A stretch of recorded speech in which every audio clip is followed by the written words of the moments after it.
Hey everybody, it's Kirsten, and this is my race report for the Ironman Boulder that went down on June 11th, 2017. So before I start my race report of how my race went, I just wanted to let you guys know that this has been a 2-year goal of mine, this race. I have done Ironman before, for the people who don't know, and this is my 19th season doing triathlon. So I'm no stranger to Ironman, but I had a really big goal for the past 2 years to qualify for the Ironman World Championships at this race. And I did accomplish that. I'm super, super grateful. I'm actually really excited. You can't tell right now because I'm still really tired. And, but I'm very, very excited about it. But what made this qualification, I qualified for Hawaii in 2013 to go in 2014, which was also really awesome. But what made this super, super special and super important to me is that when I qualified in 2013 at the Tahoe Ironman, where literally only about half the people finished, I felt like it was a total fluke that I even qualified. I felt like I qualified because so many people didn't finish, that I just happened to hold on and finish, and so I did better because so many people didn't do as well. So that I've kind of been holding that inside me not inside me, I've told people about that, but I've been holding that the last couple years, feeling like I really didn't deserve to qualify.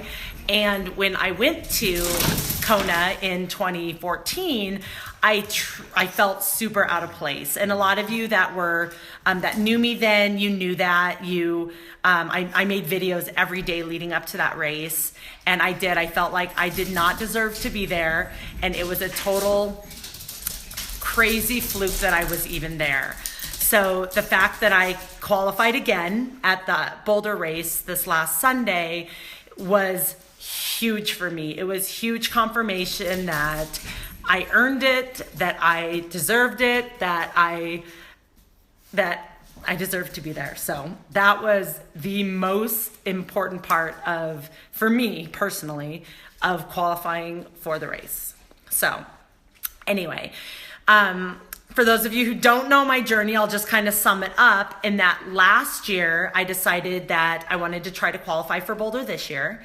And so I did the race last year because I wanted to see what the race course was like. I wanted to see what I needed to work on for my training. But I was still 40 to 44 age group last year, and that is a super, super competitive age group.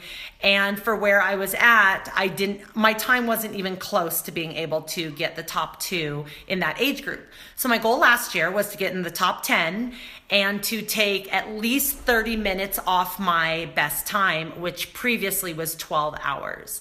So last year I got 5th place, which I was ecstatic with, and took off over an hour with a 10:56 was my time last year. So I was really confident moving into this year, moving up an age group, I'm now 45 to 49, that I could qualify this year. So the past 6 months, I have been working really hard. I have stuck with my training plan. There was hardly a day where either my training or my nutrition was not exactly how I planned it. So leading up to this race, I had quite a few races. I did 2 half Ironmans. I did 2 sprint distance triathlons, 3 marathons, a bunch of half marathons, I think maybe 5 or 6, lots of 5Ks, 10Ks. I raced a lot in the past 6 months and hit all my benchmarks, hit all my milestones, hit all my goals. So I was really confident going into Boulder that I was gonna make my goal. So the only problem with qualifying for Hawaii is, it's not a time goal, you have to place in your age group. The other thing is you don't know how many places they're gonna take in your age group until after the race. But no matter what, first place in the age group gets to go automatically. So in my mind, I was thinking, play it safe and win. And that was really scary to say out loud. And I told a few people that I was going to try to win, but it wasn't until a couple weeks before the race that I got brave enough to just kind of put it out there into the universe and say, you know what, I'm racing to win. And that's a really scary thing to say. If any of you guys have ever said that, you're going to know it's hard to say, what's your goal? I'm going to win. My goal is to win. That's a really hard thing to say. And maybe it's not hard for everyone. It was really hard for me to say, hey, my goal is to win the race so I can go to Kona. And so anyway, I started putting that out there. The other thing that I did for the past 5 weeks is every morning when I woke up and every night before I went to bed is I visualized every single detail of my race, from what time I was waking up to what I was going to be eating in the morning to what time I was going to get to the buses. Every aspect of my race, I just visualized what it would feel like, what it would taste like, what it would look like, what time it would be. And so I wasn't surprised during the race when everything went as I planned, because I planned for it to be that way. I trained for it to be that way. I ate for it to be that way. I slept for it to be that way. I took my supplements. I made decisions. I went to bed early. I said no to a lot of people and said no to a lot of things so that I can get the result that I got. The other thing I wanted to say really quickly, like that last 5 minutes or whatever wasn't as quick as I wanted it to be. But if you haven't done a race before, like an Ironman or a half Ironman or a marathon, that's important to you, and you've trained a lot and tapered well. If I didn't have the experience that I have had over the past 20 years of training and racing, I would have been freaking out, because literally the day before the race, I still got winded walking upstairs. But I've raced enough to know that when I train a lot and then taper well, I'm going to feel like crap leading up to the race. And then somehow miraculously on race day, everything goes well.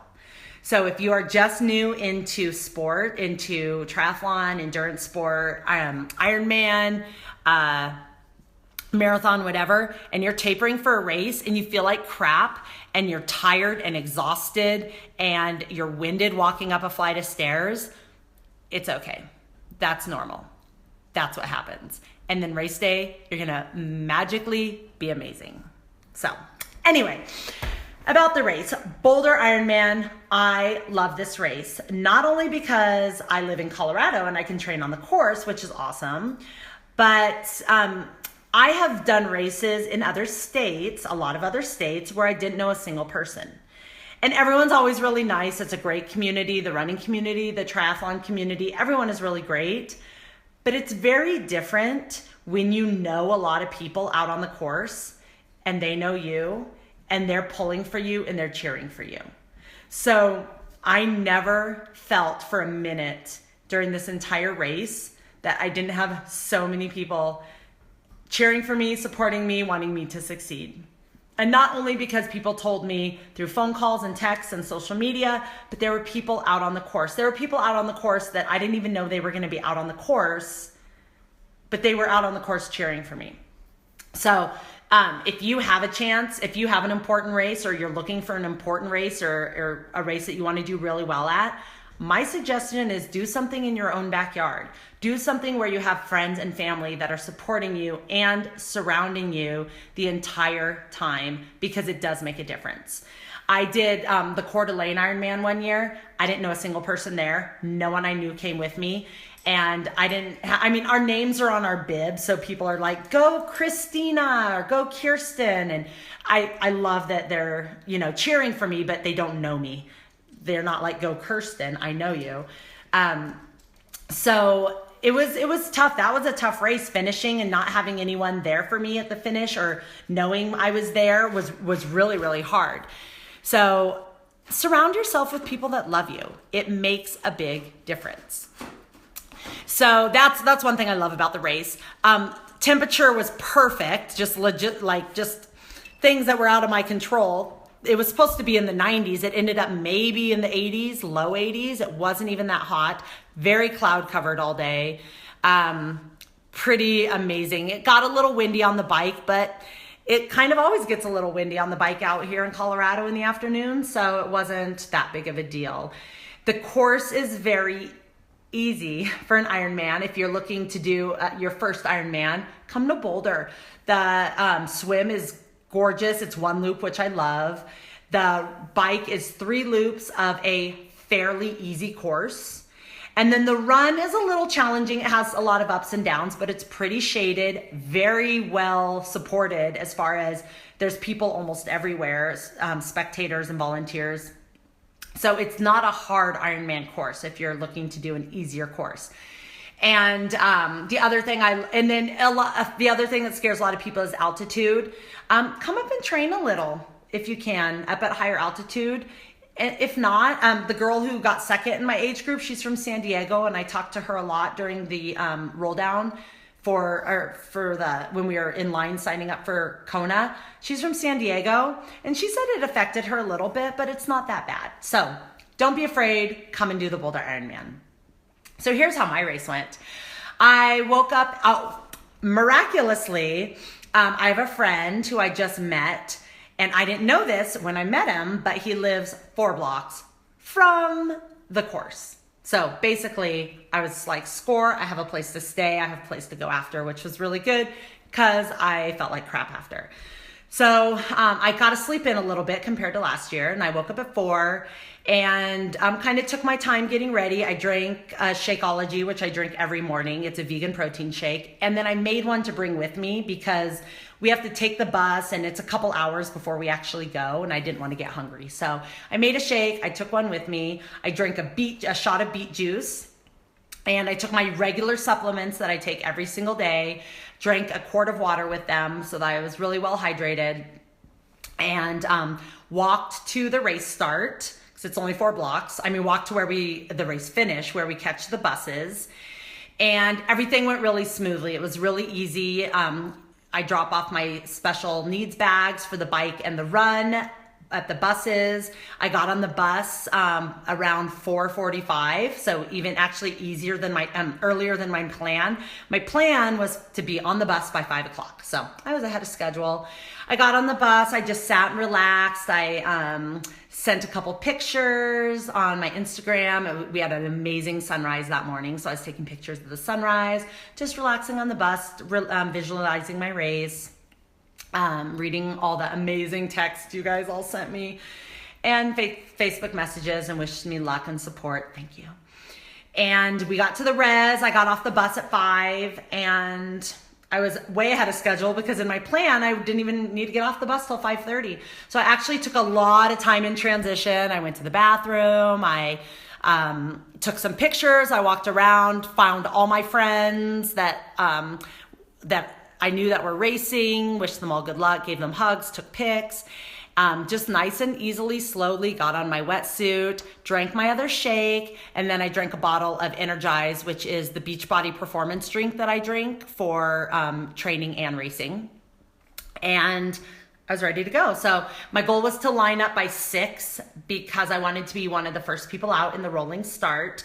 And I was in line, I think it was about 10 till 6. So I had lots of time. I kind of stretched and loosened up my back and just kind of relaxed. So it was the swim start's a rolling start, which means you seed yourself kind of like you would in a big marathon. And they have signs like if you think you're going to swim under an hour, there's a sign that says under an hour. If you think you're going to swim an hour to an hour 10, you stand there. And then single filely, you roll out when they start us. And as soon as you go over the timing mat, it starts your time. You get into the water, you start swimming. I love this type of swim because you're always surrounded by people who swim your same speed.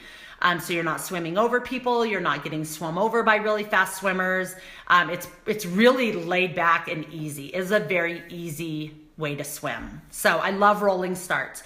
So I started swimming. It's a 1 loop, which I also love on the swim because I could just get in a rhythm and kind of go. So it was a triangle. So I went out, the water was smooth, it was warm. At first, we weren't sure if we were gonna be able to wear wetsuits because the water was heating up really, really quickly last week. Luckily, we could wear wetsuits that morning. That made a lot of people happy. It is much easier to swim with a wetsuit as far as energy expenditure, which I'm a decent swimmer, but I like saving my energy. So I was happy for the wetsuit swim. So swam out, super smooth and easy, made the first turn. It got pretty choppy compared to normal swims in the Boulder Reservoir. And I'm a strong swimmer, so it didn't really bother me. My swim time was a little slower than I had hoped it would be, but it was fine. It was just a little choppy after the first little out. So it was out, over, and back. And the over and back were both a little choppy. So I finished the swim. My swim was an hour and 2 minutes, and my swim's always around an hour, so that it was fine to be an hour and 2 minutes. I did get first place in my age group, which gives me a gift certificate to Roka, which is good because I need a new swimsuit. So thank you, Roka.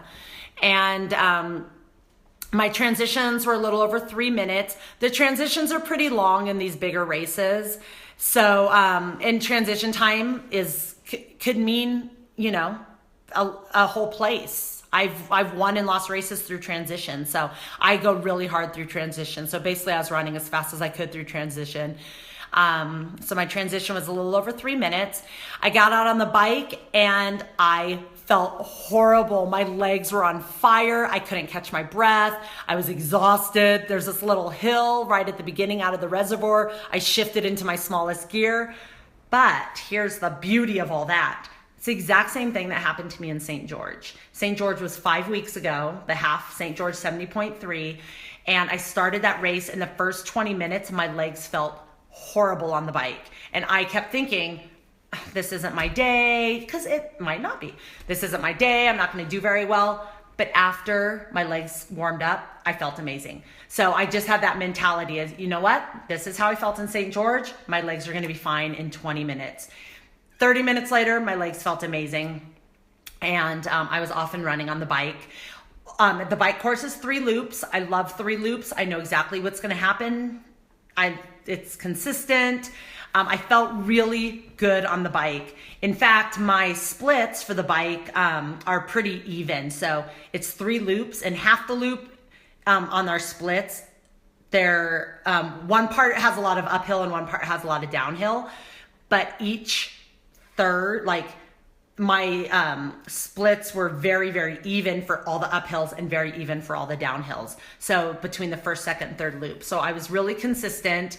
I don't wear a watch, or I don't have a bike computer or anything. So I didn't know my stats until after I saw them through Ironman, through the tracking. But I felt really consistent. I never felt like the bike was hard. I never felt like I didn't push it as hard as I could, but I would say I was pushing about 80% of my max as far as heart rate and power and intensity and effort.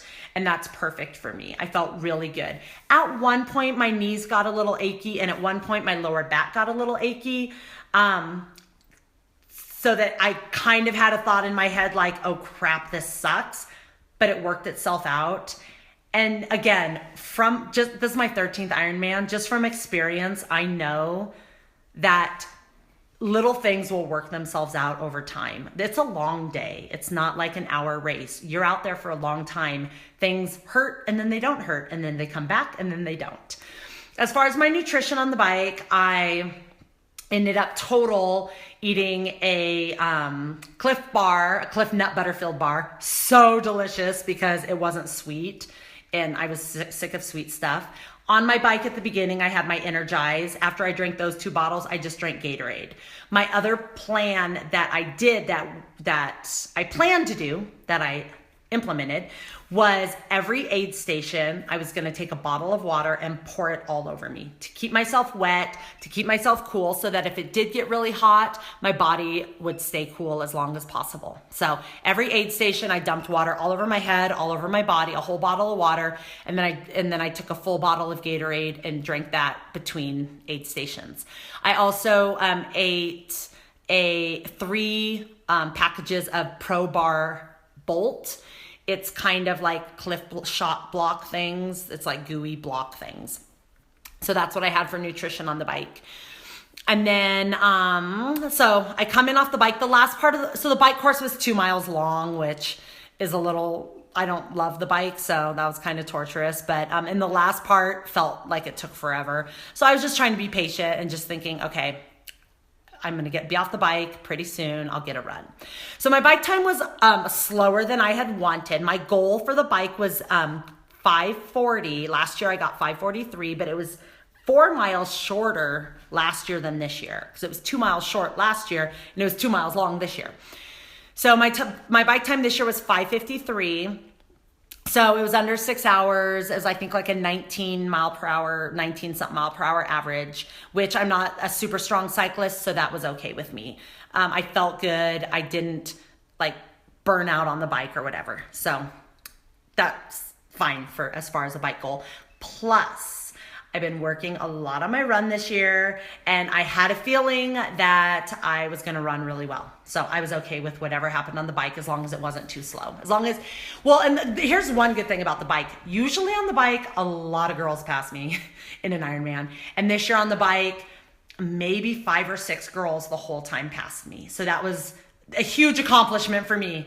And I haven't been biking as much as I normally have, but I think just experience on my bike. I've had my tri-bike for over a year now, so I'm really comfortable on it.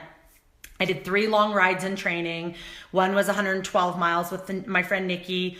One was 104 miles with my friend Bill. And then one was 90 miles with my friend Mike. So I did 3 long rides this year. Normally I do a lot more, but that's what I did this year.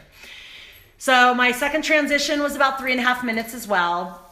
And again, a pretty long transition, but I ran really hard through the transition because I wanted to just make up as much time as I could. And then I was off on the run. So I've been running a lot this year, not running a lot of miles, but I've been racing a lot this year. So I've been getting faster on my run. I've been feeling more confident on my run, and I've lost a little bit of weight, and that's helped me with the run a lot. I've also been, for the most part, doing a lot better with my nutrition, which has helped on the run as well.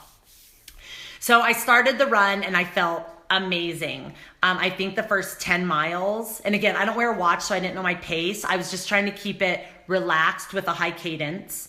And everyone that saw me was like, oh my God, you look so great. You're doing great. And a few people had told me I was in first place in my age group. Here's the thing about rolling starts though. You never know, if you're in first place, you might not really be in first place. If it was a mass start and you're in first place, you're definitely in first place. But with a rolling start, let's say somebody started 10 minutes after me, but they were only 9 minutes behind me, they would actually be ahead of me. So I don't really trust the rolling start finishes until like what place I'm in for like a half hour after I finish. So a few people yelled at me like, you're in first place in your age group. But I just didn't want to get too excited, but I was excited enough that it kept me going.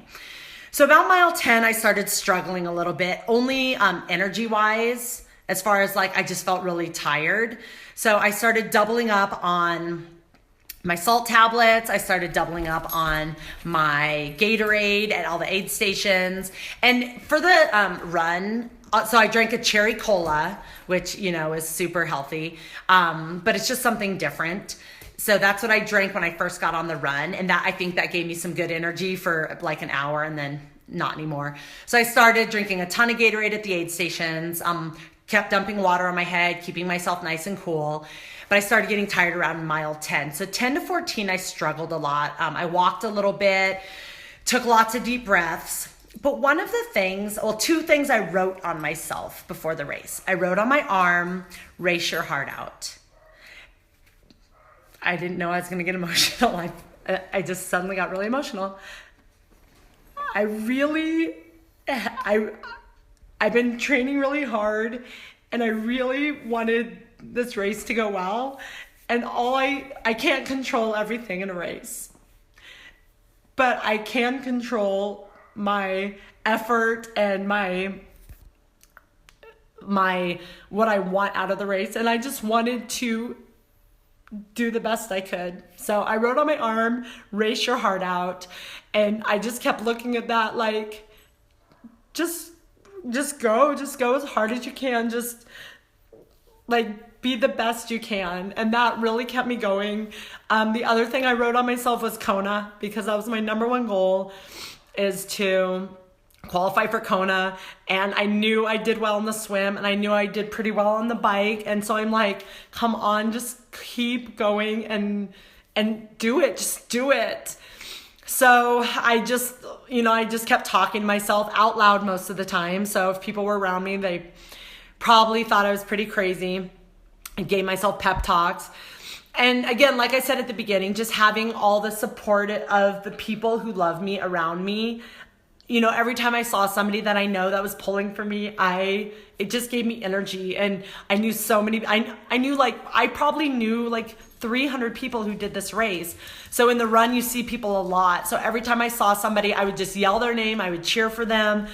And the funny thing about that is people said to me after the race, oh my God, I can't believe you were racing so hard, but you still found time to cheer for me. Thank you. And I wanted to be like, oh yeah, I was just out there cheering for you guys, but I wasn't doing it for them. I was doing it for me, because I needed that energy of me yelling at them and cheering for them, because then I got it back and I needed it back to me. So I was doing it. I'm glad that they got something out of it, because I was doing it because I needed it too. So when I got to mile 18, so 10 to 14, I struggled a lot. 14 to 18, I was kind of coming back a little.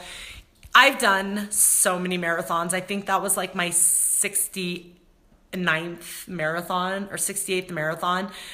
And I know when I get to mile 18, I'm good. When I get to mile 18, I know I have 8 miles to go, and 8 miles I can do. 8 miles seems very, very doable to me. So as soon as I hit mile 18, I got excited. I picked up my pace a little bit.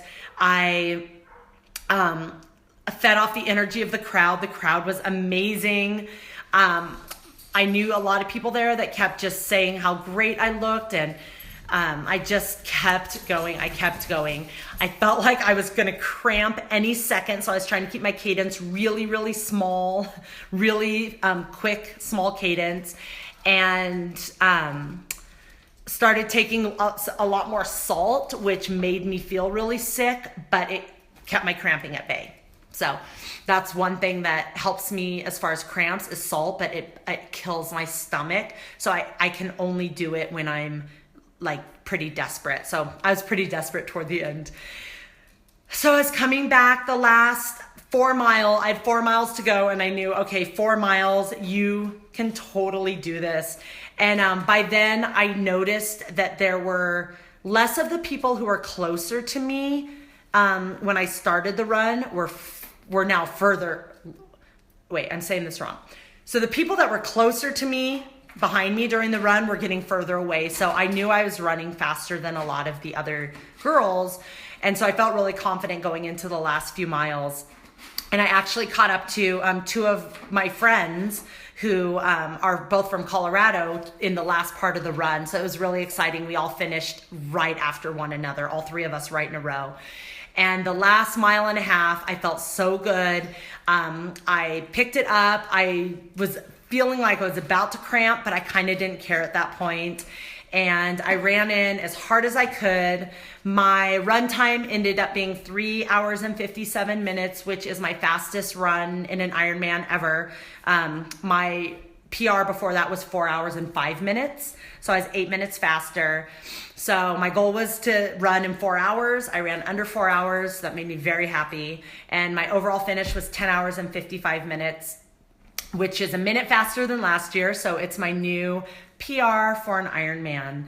And I finished, I felt amazing. My mom was there at the finish line to give me my medal. I had a ton of friends there at the finish line just to support me. I knew most of the volunteers that were at the finish line. So it was really, really an amazing finish, an amazing experience. The only thing is afterwards I was starting to feel really cold. So I went to medical. Then I got really nauseous and ended up having to hang out in the medical tent for an hour and basically threw up for the next 12 hours. So I got really, really sick after. I think it was just, I was my effort was really high, especially, you know, the last half of the marathon, that I just took in a lot of sugar and salt. And I typically don't eat sugar in my everyday diet. I don't eat straight salt ever. And I think it was just a little much for me, for my stomach and everything. So I actually yesterday, so today is Monday. No, today is Tuesday. Yesterday was Monday. I felt horrible. I was nauseous all day. I didn't eat much. Today was the first day I felt really good, and I got great sleep last night, and I could eat a lot today. So I did eat a lot today. So anyway, my race ended up pretty much exactly not exactly. My original goal for my time was 10:40. One day, maybe I'll get a 10:40. If not, it's okay. I qualified for Hawaii. I got first in my age group.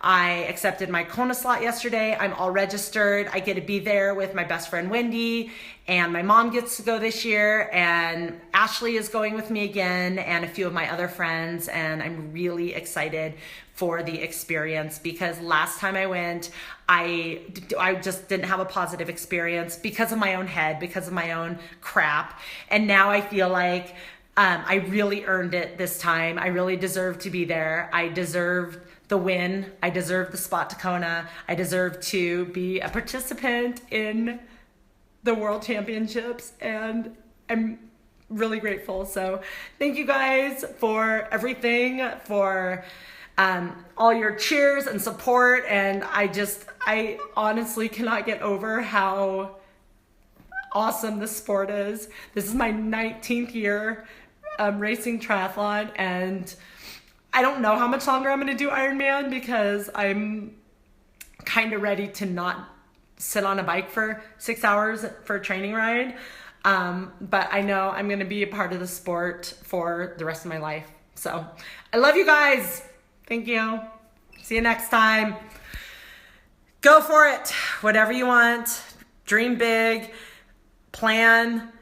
Stay disciplined. Stay focused. Be brave. Share with everybody. And I'll see you next time. Bye. See you in Hawaii.